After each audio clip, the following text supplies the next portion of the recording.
ওকে, এটা আছে 22।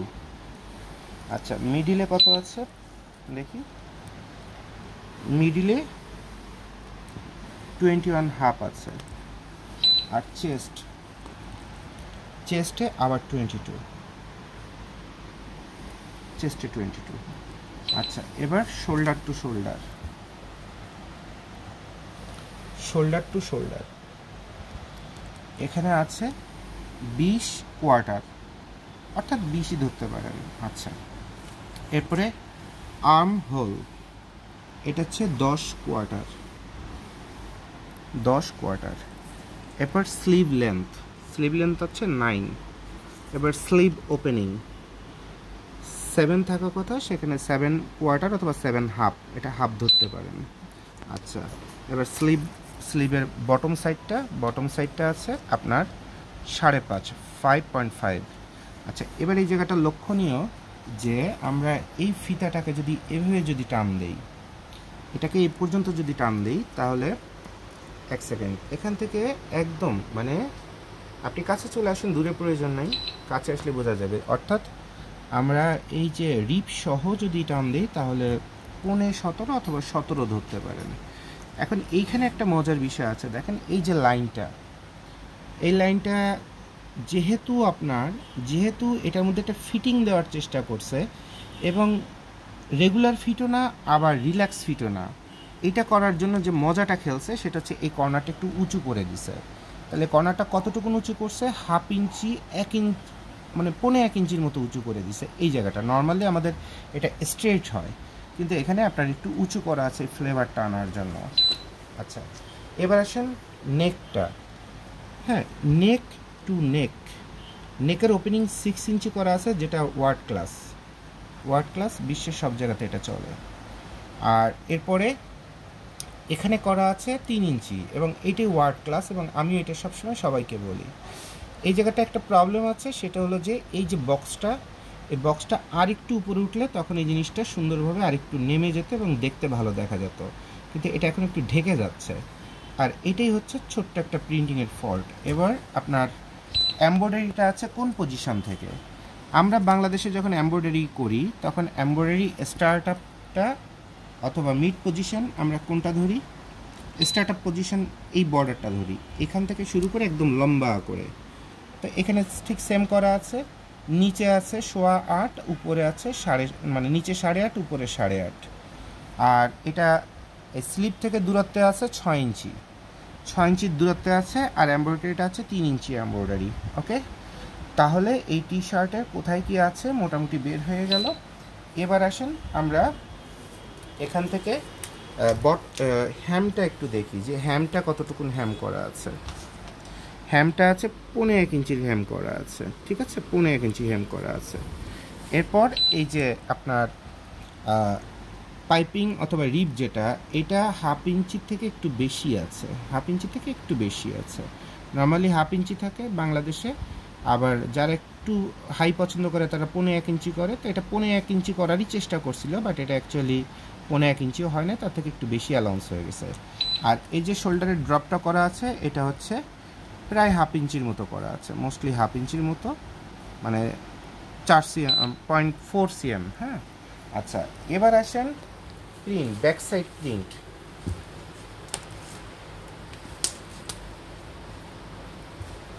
ব্যাক সাইডের প্রিন্টটা এই টি শার্টটা সব থেকে ভালো লাগছে যে কারণে আমার, যে এই টি শার্টটার মজাটা কোথায়। এটা সিঙ্গাপুরের থেকে আনা টি শার্ট, এবং এই টি শার্টটার মেজারমেন্টটা কোনটা, সাইজ মেজারমেন্ট এটা এম সাইজ, মিডিয়াম সাইজ। ওকে, মিডিয়াম সাইজ।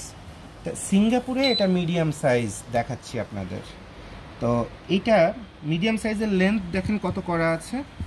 মিডিয়াম সাইজের লেন্থ আছে ঠিক এই পজিশন থেকে একদম সর্বনিম্ন যদি চলে আসি, তাহলে এটা আছে 28.5। এটা সিঙ্গাপুরের মিডিয়াম সাইজ।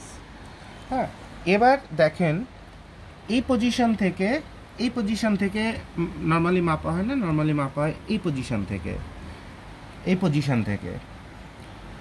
এখন প্রিন্টিংয়ের কাজ যারা করে তারা কিন্তু রিপ সহ ধরে না, তারা রিবের বাদে ধরে। হ্যাঁ, রিপ বাদে যখন প্রিন্ট ধরে তখন 4 ইঞ্চি নিচ থেকে শুরু হয়েছে, আর এটা হচ্ছে 15 ইঞ্চিতে এসে শেষ হয়েছে। তাহলে প্রিন্টার মাপটা কতটুকু? প্রিন্টটা এখানে হচ্ছে 11 ইঞ্চি, 11 ইঞ্চি প্রিন্টের মাপ। আর এরপরে চওড়া আছে কত ইঞ্চি? চওড়াটাও আপনার 11 ইঞ্চি, মানে এটা স্কোয়ার প্রিন্ট, স্কোয়ার প্রিন্ট। আর সাইডে এটা ডিস্টেন্স কতটুকু বের হলো দেখেন, উপরের এলিয়ার থেকে যদি ধরি তাহলে 3.5 ইঞ্চি থেকে 3.5 ইঞ্চি থেকে আপনার ডিস্টেন্সটা শুরু হয়েছে। আর এরপরে এই টি শার্টটা আমার সব থেকে পছন্দ হওয়ার একটা কারণ, সেটা হচ্ছে এই জায়গাটা, এই জায়গাটা আমি এই জায়গাটাকেই দেখাচ্ছি আপনাদের, খুব মন দিয়ে দেখেন, এই জায়গাটাকে খুব মন দিয়ে দেখেন। হ্যাঁ, নর্মালি যারা প্যাটার্ন মাস্টার তারা যখন এই জায়গাটার প্যাটার্ন করে তখন তারা এইটুকুন জায়গায় একটু কার্ভ করে আর এইটুকুন জায়গায় একটু কার্ভ করে, আর এই জায়গাটা সমান নৌকার মতো করে ফেলে। তখন কি হয়, যারা সেলাই করে তারাই অ্যালাউন্স বরাবর তারাও এরকম নৌকার মতোই সেলাই করে যায়। কিন্তু আমি যেটা পছন্দ করি সেটা হচ্ছে হালকা চাঁদের মতো, মানে এই জায়গাটা এরকম নৌকার মতো না হয়ে এই জায়গাটা একটু ঘুরে আসবে, এরকম ঘুরে আসবে। তাহলে হয় কি, গলাটা এভাবেই আবার সুন্দর করে একটু ঘুরে যায়। আর এটা যখন ঘুরে যায় তখন কি লাভটা হয় সেটা আমি আপনাদের দেখায় দিই। এই একটা টি শার্টের দেখেন এই জায়গাটা আপনার ভাঁজ হয়ে আছে, এই জায়গাটা ভাঁজ হয়ে আছে। যদি অতিরিক্ত পিঠে মাংস থাকতো তাহলে হয়তো বা কিছুটা একটু টান খেত, বাট নর্মালি যারা স্বাস্থ্য সচেতন, জিম করে অথবা সাধারণ যারা ফিট, তাদের কিন্তু এই জায়গাটা মাংসটা একটু কম থাকে, তো এই জায়গার কাপড়টা ভাঁজ হয়ে থাকে। আবার অনেকে পোলো বানায়, এই নিচের সেলাইটা বের হয়ে থাকে, এটা খুব থার্ড ক্লাস বলা হয়। একটা কোট, বিশ্বের সবচেয়ে দামি কাপড়ের আইটেম হচ্ছে কোট। তা কোট যখন বানানো হয়, একটা কোটের সবচেয়ে দামি কোট অথবা ব্লেজার, সবথেকে গুরুত্বপূর্ণ বিষয় হচ্ছে এইটা, যে আমার এই নিচের সেলাইটা শার্ট এবং কোটে এই সেলাইটা দেখা যাবে না, এটা সুন্দরভাবে ঢেকে থাকবে। আর নাম্বার 2, এই ভাঁজটা হবে না, এই ভাঁজটা যত পারফেক্টভাবে এরকম টান টান থাকবে, ওই কাপড়টা দেখতে তত অ্যাকুরেট লাগবে, তত পারফেক্ট লাগবে। এবং পিছন সাইডে থেকে, কারণ পিছন সাইডে থেকে মানুষ তার দেখতেছেন আপনি কোন ব্র্যান্ডের কাপড় পরে আছে, তো আপনার এই যে ফিটিং, যেটা এই ফিটিংটা দেখে মানুষ বুঝতে পারবে হ্যাঁ এইটা অসম তাকে মানাইছে এবং খুব পারফেক্ট মানাইছে। কিন্তু এই জায়গায় যদি এরকম যদি ঝুলে ঝুলে যদি থাকে, তখন কিন্তু আপনার এই কাপড়টাতে আপনি সামনে থেকে দেখতে পারতেছেন না, কিন্তু পিছন থেকে বোঝা যাচ্ছে যে আপনি আপনার শরীরের মেজারমেন্ট অনুযায়ী, এই যে মানুষ যেমন গার্মেন্টসের থেকে কাপড় না কিনে টেইলার্সে বানায়, শুধুমাত্র এই পারফেকশনটার জন্য, যেন আমার এই জিনিসটা একদম পারফেক্ট হয়। ক্লিয়ার? তাহলে আর এই প্রবলেমটাই হয় হচ্ছে গতানুগতিক যারা শিক্ষায় শিক্ষিত, যারা 20 বছর প্যাটার্ন মাস্টারের কাজ করে কিন্তু কাপড়ের মজাটা বুঝে না, ফ্যাশন ডিজাইনার হিসেবে কাজ করে, গ্রামাটিক্যালি এই কাপড়টা কেটে ফেলে, বইয়ের ভাষায় কাটে, তাদেরই আসলে এই প্রবলেমটা হয়। তো আমার ফ্যাক্টরিতে আমি যেটা করি সেটা হচ্ছে এভাবে আমি কাপড় কাটার কাউকে পারমিশন দেই না। আমি যেটা বলি, তোমরা এভাবে না কেটে এইভাবে কাপড়টা কাটবা, যাতে পিছন সাইডে এই শেপটা সুন্দরভাবে থাকে এবং এই জায়গাটায় কোনো কুচি যেন না পড়ে, এই জায়গাটা যেন একদম সবসময় প্লেন থাকে। তো সিঙ্গাপুরের এই প্রোডাক্টটা আমরা বাস্তবে দেখলাম, এই জায়গাটা একদম প্লেন আছে এবং খুব সুন্দরভাবে একটা কার্ভ হয়েছে।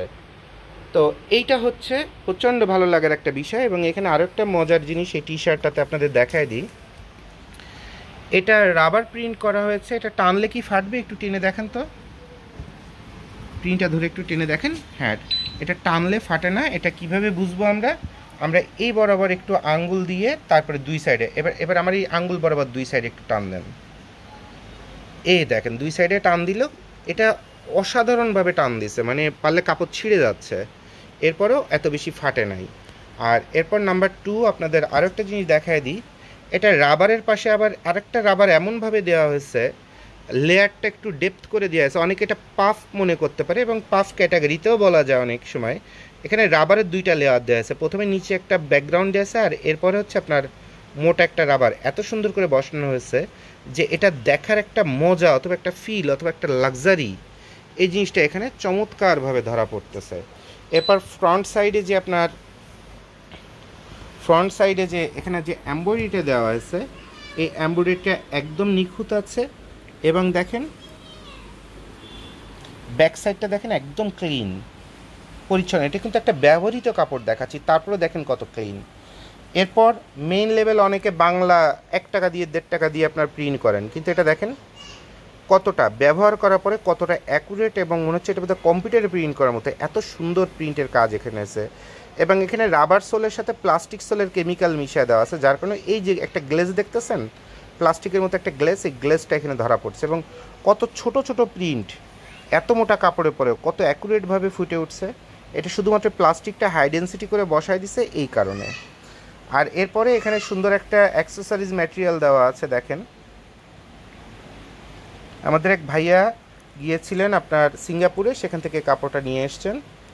দেখেন অ্যাক্সেসরিজের এমব্রয়ডারির মানটা দেখেন, জাস্ট এটাকে ওয়াও বলা যায়।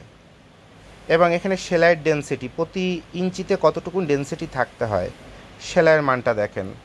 এরপরে এই কাপড় দুই পাশে যদি টান দিই, একটু টান দেন দুই পাশে, সুতা কতটুকুন বেরোচ্ছে, অর্থাৎ সুতা মেশিনের যে সেট আপ অথবা টেনশন একদম অ্যাকুরেটভাবে এখানে দেওয়া আছে। তাহলে অ্যাকচুয়ালি, এবং এইটা 220 থেকে 24 অথবা 25 জিএসএমের ফেব্রিক্স, কটন ফেব্রিক্স, এবং ওভারলকের মানটা এবং রয়েজ নাই। অ্যাকচুয়ালি এই টাইপের কাপড়কেই বলা হয় ব্র্যান্ডের কাপড়। এটা সিঙ্গাপুরের থেকে ভাইয়া কত ডলার দিয়ে কিনেছেন, অথবা কত বাংলাদেশি টাকায় কত দিয়ে কিনেছেন? 32 something Singapore dollar. $32, that means বাংলাদেশে প্রায় 3000 টাকার মতো না, প্রায় 3000 টাকার মতো। তা এই 3000 টাকা দিয়ে যে টি শার্ট আপনি কিনেছেন, এইটা কতদিন ধরে ব্যবহার করলেন আনুমানিক? 1 ইয়ার ইউজ করার পরে রেখে দিছি। 1 বছর ইউজ করে রেখে দিছেন কতদিন? 2-3 মাস হবে। 2-3 মাস রেখে দিছেন। তো এরপরও এটার কোথাও এরকম মেজার কোনো প্রবলেম ধরা পড়তেছে না। তাহলে আপনি যে 3000 টাকা দিয়ে একটা কাপড় কিনছেন এবং একটা বছর ব্যবহার করছেন, এরপরে 3টা মাস ফেলে রাখছেন, এরপরেও কাপড় যা ছিল তেমনই আছে। আর এই কারণে মানুষ ব্র্যান্ডের কাপড় কিনে, রাইট? এই কারণে মানুষ ব্র্যান্ডের কাপড় কিনে।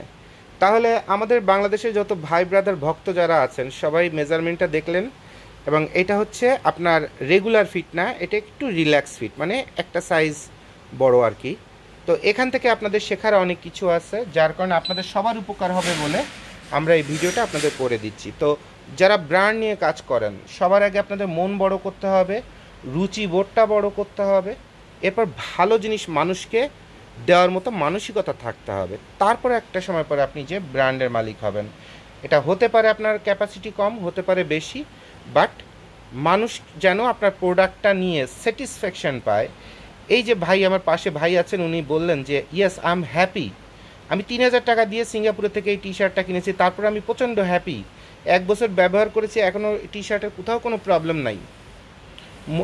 কালার ফেড হয়ে যাওয়া, ববলিন চলে আসা, রিবেট টেম্পারটা টান দিয়ে দেখেন তো 1 বছর ব্যবহার করছে যে এখনও ব্যবহারের ময়লাও দেখা যাচ্ছে। এটা না, এই যে রিব, এই জায়গাটা ধরে টান দিয়ে ছেড়ে দিবেন, দেখেন রিবেট টেম্পারটা কত চমৎকার।